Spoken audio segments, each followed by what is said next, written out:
Hey guys, it's Mike, and in this video I'm going to discuss and talk about one of my craziest experiences that I've had while urban exploring. So let's get right into the video. So this goes back a couple years or a few years, and I went urban exploring with a couple friends, I think one or two other people, and in any case, we went to an abandoned spray paint factory. It was pretty cool. Been there many times since, but this time that we went happened to have something crazy happen to us, so let's get into it. I pick them up, we drive over to the location, park our car in a parking lot near the actual site itself, and then we walk on foot through the woods to the property, to the grounds of the abandoned spray paint factory. And we look for a way to get in, which wasn't hard. A lot of open windows, not broken windows, but just a lot of openings in the windows where there used to be window panes. A lot of doors that had no doors on them, so you just walk right through. Very many ways to get inside, so it wasn't difficult at all at that point. So we go inside. We have a couple flashlights because it's kind of dark on the inside of the building compared to how light it was on the outside of the building. It might have been raining that day. I don't remember exactly if it was cloudy, but there was some sun in the sky, so it wasn't that dark outside. It was still daytime. But when we went inside, it was considerably darker, obviously, than when it was when we were outside. Yeah. In any case, we get there, we go inside the building, one of two or three buildings, if I'm not mistaken, and we walk inside, and it's pretty quiet, no noise. You could hear a pin drop. And this spray paint factory, abandoned, happened to have a lot of graffiti on the walls. Very nice graffiti, so we were just taking in all the graffiti, all the artwork on the walls, and just looking at it, which was really cool, really neat, guys. Anyways, in this one building that we were in, there happens to be one or two main rooms, really big rooms, and then a lot of smaller rooms off to the side of those initial two big warehouse looking rooms. So we were in one of the two big warehouse type rooms, admiring the graffiti and whatnot, when we heard noise to our left in the distance. And I specifically remember it's to my left because it was so abrasive and so loud. It sounded like someone dropped um, it was a spray paint factory, so it sounded like someone dropped a bunch of spray paint cans on the ground, and that's what we heard. So, being the naive and at the time immature teenagers that we were, we went to investigate the noise rather than just continue what we were doing or continue to leave the property after hearing such a noise. So, we went over to the location, we heard that noise, and what we came across will still haunt me to this day.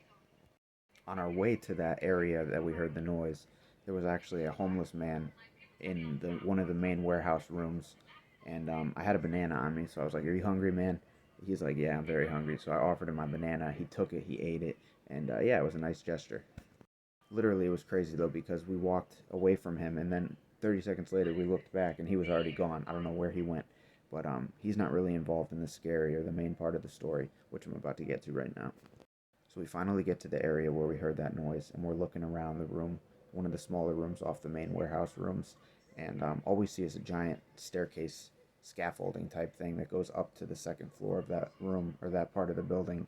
And in any case, we start to go up the stairs when we hear someone talking, conversation between two people, and we kind of get frozen in our own steps and just start to listen again, trying to make out what the voices are saying and so on and so forth. And I shit you not, excuse my French, but I shit you not, what we heard blew our minds. The people were talking and we heard them say something along the lines like, "Did you see them? They went upstairs." We freaked out internally at this point. We were like, "Oh my god, who are these people? What do they want with us?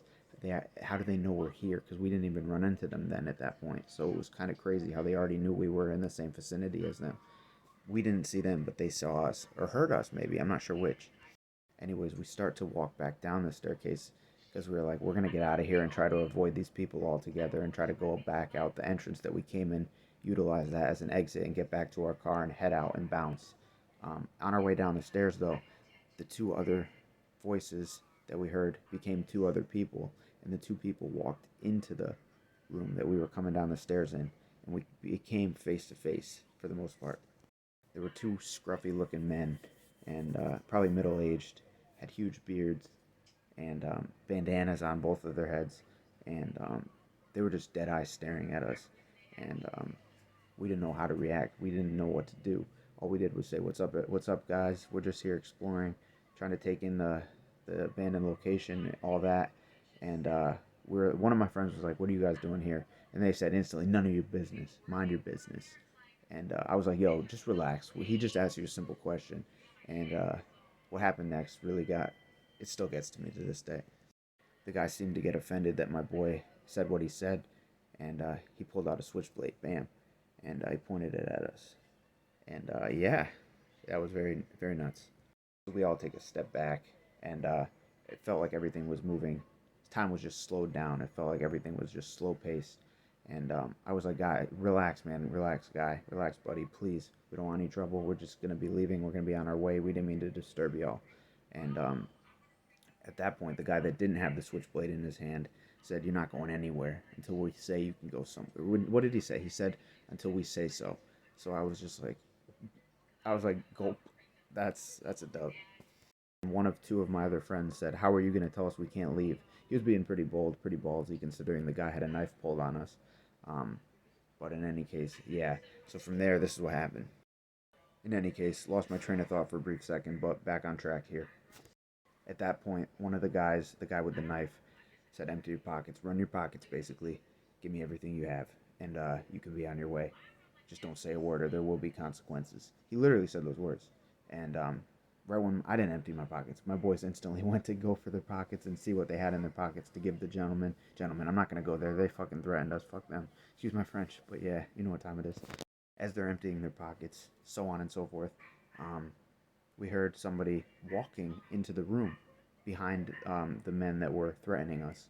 And I happened to be that homeless man that I gave a banana to. And he walked up, and apparently he knew the two guys that were being very threatening towards us. And he came up, grabbed them both by the shoulder, spun them around, and they were about to freak out, and they thought it was one of us, one of our guys. So they went to they showed him the knife, and they were like, "Oh, sorry, my bad, bro." But the guy that I gave a banana to knew them, and he was like, "Why are you messing with these youngsters right here? They've done nothing wrong to you. They're just exploring. Leave them alone." One of them actually gave me some food, which was me. I gave him a banana, and apparently it happened so quick. They switched their whole tone. The two guys that were threatening us were like, you gave him something. You gave him food to eat. You basically put clothes on his back. You know what I'm saying? Like, you guys went out of your way to help somebody in this abandoned location. It's like, yeah, I gave him my last banana, and the guy with the knife really appreciated that, and he's like, "Wow, the only reason I was going after y'all was because I can't stand youngsters and all your bullshit that you guys do and give throughout each and every day. Just couldn't stand the idea of teenagers walking around the place that he apparently lived at or was squatting at." And so he was threatening us for everything we had in our pockets. But once he found out that I was generous to his friend, he backed off. He put his knife away, and he actually apologized to us, to my boys and myself.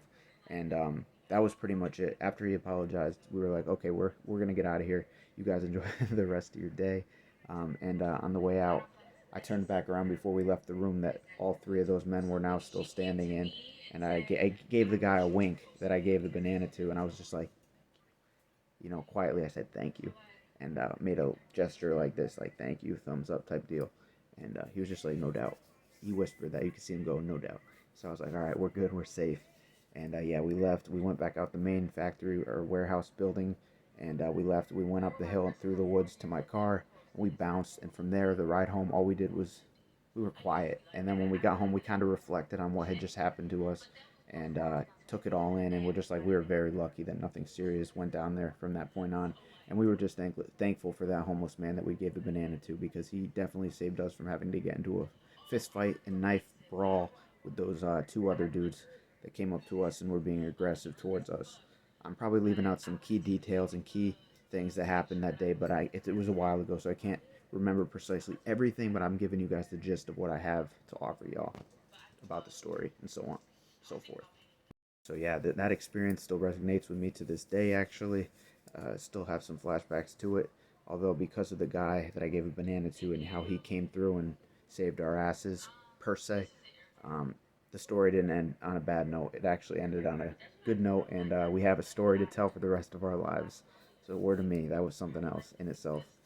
Can't believe it happened to us, though, even to this day. It's crazy, crazy, for real, for real. In any case, guys, this concludes my video of one of my craziest urban exploration adventures to this date. And God only knows that I hope and pray that there's never another run-in like that while exploring. But if there is, hopefully there's another homeless man that comes and saves our butts, because we were screwed until that point for the most part. But I don't know how we would have got out of that situation had he not come and showed up. But we would have had to figure something out. But that's beyond the point. That's a whole nother story. But for now, I appreciate y'all watching this video. If you like this video, drop a like down below. If you haven't already subscribed, smash that subscribe button for more content coming your way very soon, ladies and gentlemen. And drop a comment down below and let me know about your craziest urban exploration experience and adventure that you've ever had. And then some. And go on and on. I love the feedback, y'all. For real, for real. Thank you. So as always, ladies and gentlemen, until next time, cheers and cHoW. Peace. Deuces. Be easy. Catch y'all later.